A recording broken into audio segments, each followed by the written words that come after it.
ただいまっとワンコです。今回も新潟と福島の県境にある国道252号線の沿線をご紹介したいと思います。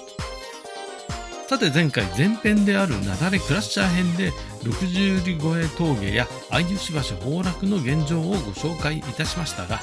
今回はその中編として鉄道ファンにはたまらなかった廃駅田子倉駅の現状を視察してきました。本来なら後編になる予定だったんですが、あまりにも動画の撮れ高が多すぎて前編中編後編の3部作となってしまいました。鉄道ファンや道路ファンの方必見の中編田子倉ステーション編も見どころ満載です。ではまず前回の相吉橋付近からスタートです。 Here we go。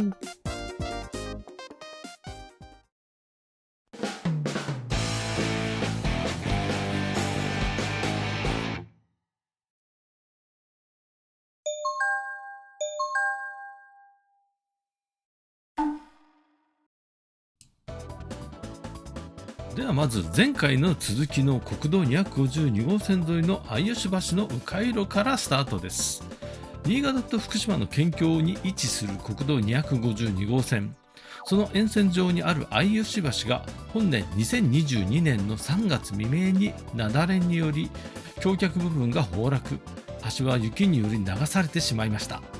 幸いにも相吉橋を迂回する道路と隣接する出会い橋が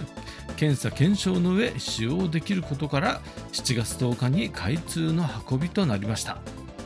ただし例年11月下旬あたりから5月中旬前後までは積雪のため通行止めとなります。詳しくは道路情報のサイトなどをご覧になってください。この60里超えの名前の由来はその昔6里、つまり24キロが10倍にも感じたことから60里という名前がついたと言われます。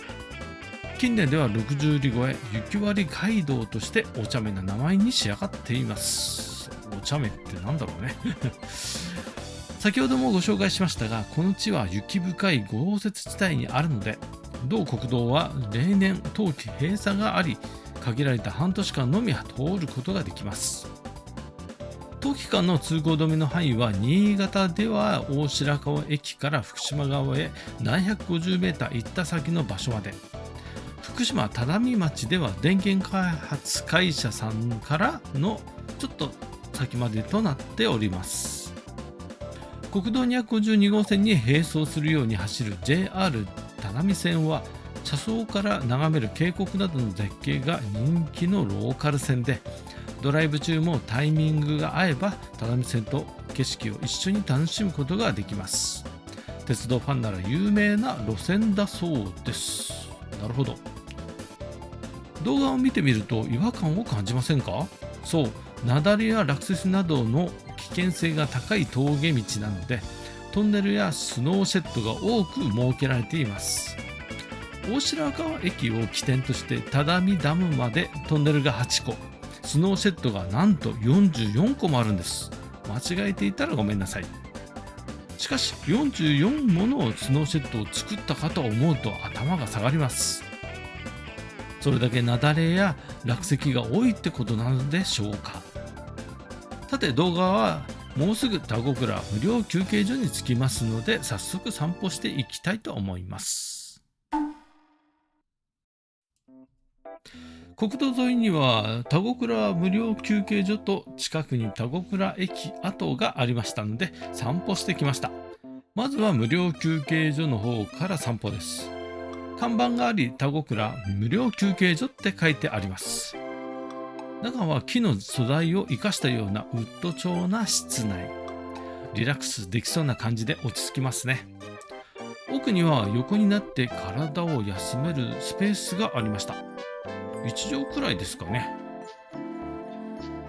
それでこちらは水は出ますが飲料用ではなさそうなので飲めません。山水などを利用しているのかな。なので衛生的に NG なのかもしれませんね。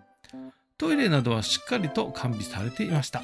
ただし無料休憩所での宿泊やキャンプは禁止です。カーブの多い峠道なので、お子さんが車酔いした時などはここでゆっくりと休めそうですね。駐車スペースなどはかなり広いです。自販機とかあったら良いのですが、中には悪い人がいて自販機をぶち壊す人もいるので置いていないのでしょうね。さて、この休憩所から350メーターほど行ったところに今は廃止となった田子倉駅跡地があります。こちらも散歩してみましょう。こちら田子倉駅跡外観です。田子倉駅は1971年の只見線全通時に開業しましたが、2001年に臨時駅となり、年間の利用者が250名ほどで、維持管理節減の理由から2013年3月16日に惜しくも廃止されてしまいました。こちら、お隣には土木事務所のプレハブがありました。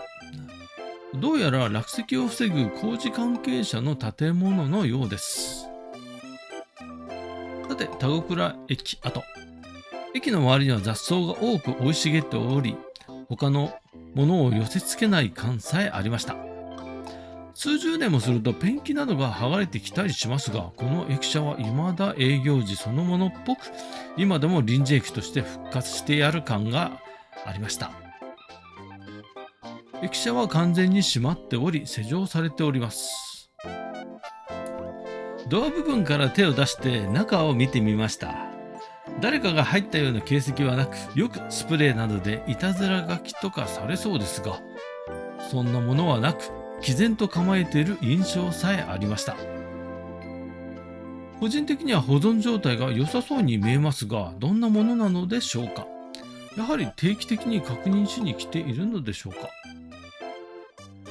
雪に囲まれるほどの地に駅舎が潰れることがない頑丈な作りの駅舎田子倉。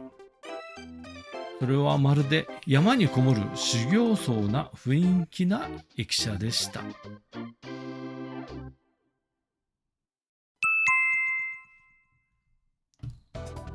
さて、田子倉駅を後にしていよいよ田子倉レイクビューに向かいます。当初この動画は前編後編の2部作としたのですが、思いのほか撮れ高満載だったので、今回は急遽中編も作っての3部作にしました。いや、峠道だけの動画を作成しての4部作になるかもです。っていうか、10分以上の動画は面倒なので作る気が起きないのが本当の理由です。視聴者も飽きるしね。この峠道60里超え雪割街道は車やバイクもたまに通るほどなので、油断していると後ろに車がいたりします。今回も道路を撮影している最中でも気がついたら後ろから車が来ていて焦ったことが多々あります。平日にもかかわらず結構車やバイクの往来が多いのです。なのでこの峠道をドライブする際は車がいないなぁなんて思わずに気を抜かずに運転してください。コーナーが多く、そのほとんどがブラインドコーナーばかりなので、車が来ていることの認識がないのだけかもしれません。景色がいいのでついつい飛ばしたり、周囲の確認を怠りがちですが、雪割街道を安全運転でお願いいたします。さて、動画だけを見てみると速度を上げて飛ばしているように見えますが、動画で倍速編集をしています。決して飛ばしてはいませんよ。撮影で一番大変だったのは、初めて導入したジンバルがうまく動作しなかったこと。走ってる最中は良いのですが、信号待ちで数分経つとあらぬ方向にジンバルが向いていくので、方向の手直しに苦労しました。ちょっと癖があるんですよね。本来ならアプリでジンバルを制御するようなのですが、すでに制御アプリがないため、前のオーナーがメルカリで出品し、手放したのを安く手に入れたという次第です。動画を見てもわかると思いますが、ダッシュボードは揺れても画面は揺れていないのです。ただしスマホの広角レンズを使用するとジンバルの一部が映ってしまい台無しになってしまいます。前のオーナーが手放した理由の一つでもあります。峠道のようなくねくね曲がった道にはこのジンバルは使い勝手が悪いようですが、通常の歩いて撮影するには申し分のないジンバルかと思います。別の撮影でジンバルが有効活用できるように頑張っていきたいです。さて、そんなこんなでもうすぐ田子倉米久ビューに到着します。いよいよ映画のロケ地となった峠道をご紹介したいのですが、今回はこの辺でお別れです。後編ロケ地ビーフリー編をよろしくお願いいたします。